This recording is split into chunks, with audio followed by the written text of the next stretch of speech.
পেট চালানো কিন্তু এত বড় ব্যাপার না। কাহিনী হইলো যে আপনার কি আপনি আপনি মিনিমাম আত্মসম্মানটা আপনার থাকবে না?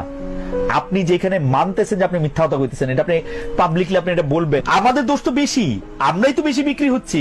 ওই লোক যদি বাজারে আমারে কিনতে পায় এক হালি 4 টাকা, তো কিনবে না, ওর টাকা আছে, ও কিনবে। এইটা আর হবে না, কারণ এইটা হইতে হইলে আপনার কিছু জিনিস লাগবে যে জিনিসগুলো আপনার নাই। আপনি বেশিরভাগই হচ্ছে ভণ্ড, আপনি সত্য কথা কইতে ভয় পান, আপনি বোঝেনই না অনেক ক্ষেত্রে অনেক জিনিস, কিন্তু আপনি বলতেছেন ফ্যাক্ট রিমেন্স, আপনি এটা বলতেছেন কিসের জন্য? ভাই আমার চাকরির জন্য। তো তোর আর চাকরি নাই, তুই সিঙ্গারা বানা, পুরি বেশ, মুড়ি বেশ। তুই কি কস? আমি তো পুরি বেচতে মুড়ি বেচতে খুবই রাজি আছি, আমার কোনো অসুবিধা নাই। আমার কাছে মুড়ি বেচা খুবই সম্মানের কাজ মনে হয়, ইন্টারেস্টিংও, ভালো করে বানাবো, লেবু টেবু দিব। গতকাল আমি ছাত্রলীগের নিষিদ্ধ ঘোষিত ছাত্রলীগের সভাপতি সাদ্দাম হোসেনকে ডাকলাম।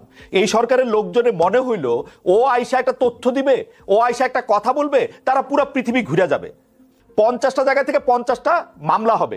এই হ্যারাসমেন্টটা, বাংলাদেশে আমার অপারেশন আছে, আমি আমেরিকায় রেজিস্টার্ড হইতে পারি, বাংলাদেশে আমার অপারেশন আছে, সেখানে আমার রেজিস্টার্ড হতে হবে, তো সেগুলো আমি কেন এই হ্যারাসমেন্টটা নিব?